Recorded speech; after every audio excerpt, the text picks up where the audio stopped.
High বন্ধু, good afternoon. বলো, আজকে আমি যাচ্ছি বাপের বাড়ির দেশে, যেখানে আমার জন্মস্থান। আমার মেয়েকে নিয়ে যাচ্ছি, বুঝতে পারছেন? আমরা তো স্কুটিতে করে যাই, আজকে টেকারে উঠেছি। টেকার,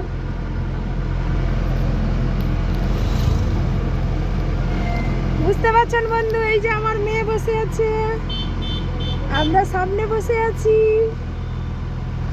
এই যে টেকার,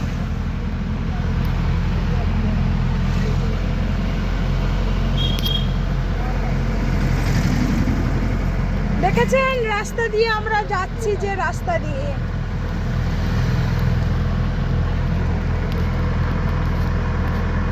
একদম চারিদিকে গ্রিন গ্রিন গ্রিন।